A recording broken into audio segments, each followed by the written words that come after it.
हर दिन राजस्थान से, पंजाब से, हरियाणा से और दिल्ली से हजारों मजदूर पैदल चलते हुए दिल्ली यूपी की सीमा पर पहुंच रहे हैं।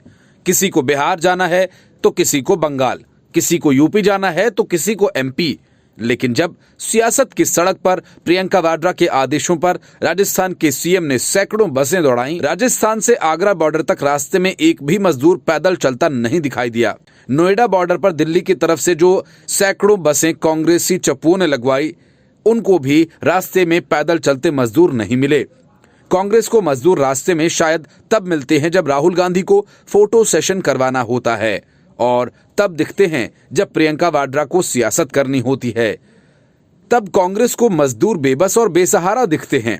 न प्रियंका वाड्रा और न ही अशोक गहलोत के पास इस सवाल का जवाब है कि सैकड़ों खाली बसें सिर्फ यूपी की सियासत के लिए क्यों सड़क पर दौड़ा दी गई, उसमें मजदूर क्यों नहीं बैठाए गए। क्या राजस्थान में प्रवासी मजदूर नहीं हैं? क्या दिल्ली में प्रवासी मजदूर नहीं हैं? प्रियंका वाड्रा की बस पॉलिटिक्स का क्या यही सच है और बाकी का मजदूर पुराण महज फसाना है? 4 दिनों तक 1000 बसों की कहानी गांधी वाड्रा कांग्रेस ने खूब सियासी रस में डुबो कर परोसी, और जब सच सामने आया तो चारों खाने चित्त। यूपी के औरैया जिले में भीषण सड़क हादसे में 24 लोगों की मौत हुई। इस घटना के बाद प्रियंका वाड्रा के दिमाग में सियासी भरा आइडिया आया और उन्होंने कहा कि यूपी सरकार को पत्र लिखकर कांग्रेस की तरफ से 1000 बसें चलाने की अनुमति मांगी है। रोज दुर्घटनाएं होती हैं, असहनीय पीड़ा, अमानवीय हालात। हमारे कामगार भाई बहन और उनके बच्चे संकट के दौर से गुजर रहे हैं। मैंने सरकार से पहले भी अपील की है कि कृपया बसें चलाकर पैदल चल रहे मजदूरों को घर पहुंचाएं। केवल 16 मई को 3 भीषण दुर्घटनाएं हुई। ये मजदूरों को अकेले छोड़ देने का वक्त नहीं है। आशा है कि उत्तर प्रदेश सरकार से सकारात्मक जवाब आएगा। पत्र के बाद उत्तर प्रदेश के मुख्यमंत्री योगी आदित्यनाथ ने कांग्रेस पर जोरदार हमला करते हुए जवाब में 4 सवाल पूछे। योगी ने लिखा कि मजदूरों की मददगार बनने का स्वांग रच रही कांग्रेस से मजदूर भाइयों और बहनों के कुछ सवाल। इन सवालों के बाद ही यूपी सरकार की ओर से एक बड़ा फैसला भी लिया गया। पहला सवाल, जब आपके पास 1000 बसें थीं तो राजस्थान और महाराष्ट्र से ट्रकों में भरकर हमारे साथियों को उत्तर प्रदेश, बिहार, झारखंड व बंगाल क्यों भेजा जा रहा है? औरैया में हुई दर्दनाक सड़क दुर्घटना से पूरा देश आहत है। एक ट्रक पंजाब से और दूसरा राजस्थान से आ रहा था। दूसरा सवाल, क्या कांग्रेस और प्रियंका जी इस दुर्घटना की जिम्मेदारी लेंगी? हमारे साथियों से माफी मांगेंगी?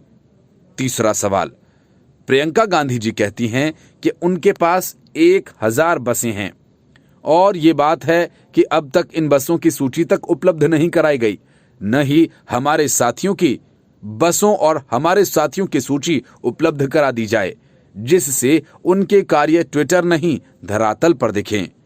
चौथा सवाल, देश भर में जितनी भी श्रमिक स्पेशल ट्रेन चल रही हैं, उनमें से आधी से ज्यादा ट्रेनें उत्तर प्रदेश ही आई हैं। अगर प्रियंका वाड्रा जी को हमारी इतनी चिंता है तो वे हमारे बाकी साथियों को भी ट्रेन से ही सुरक्षित भेजने का इंतजाम कांग्रेस शासित राज्यों से क्यों नहीं करवा रही?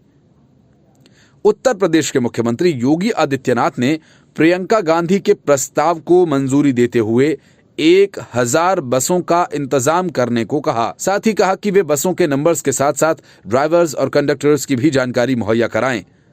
कुछ ही देर में कांग्रेस की ओर से जवाब आ गया। इसमें बताया गया कि बसों के नंबर मेल में अटैच हैं। फिर यूपी सरकार की ओर से जब इन नंबर्स की जांच की गई तो इनमें से कई गाड़ियों के नंबर तो मोटरसाइकिल, स्कूटर और 3 व्हीलर के मिले। इस घटना पर योगी सरकार की ओर से नाराजगी भी जताई गई। इसके बाद दोनों दलों के बीच आरोप प्रत्यारोप का दौर शुरू हो गया। कांग्रेस की ओर से दावा किया गया कि उनकी बसें आगरा के नजदीक बॉर्डर पर खड़ी हैं, लेकिन जिला प्रशासन उन्हें दाखिल नहीं होने दे रहा। मौके पर यूपी कांग्रेस के अध्यक्ष अजय कुमार लल्लू भी मौजूद थे। पुलिस के साथ जमकर कांग्रेस के कार्यकर्ताओं की नोकझोंक हुई। मुख्यमंत्री योगी आदित्यनाथ के खिलाफ नारेबाजी हुई। फिर अजय कुमार लल्लू को हिरासत में ले लिया गया। यूपी पुलिस अजय कुमार लल्लू को अपने साथ टांग कर ले गई। इस घटना के बाद प्रियंका वाड्रा ने कई ट्वीट्स किए।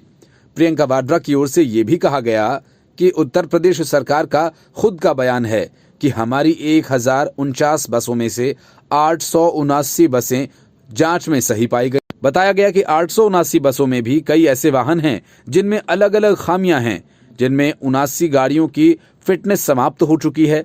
यही नहीं, 140 गाड़ियों का तो बीमा भी खत्म हो चुका है और 78 गाड़ियों की फिटनेस और बीमा दोनों ही खत्म हैं। ऐसे में खामियों वाली कुल गाड़ियों की संख्या 297 है, मतलब बची करीब 500 बसें। मामला लगातार बढ़ रहा है, वार पलटवार जारी है। मजदूर इन सब से खुद को ठगा महसूस कर रहे हैं।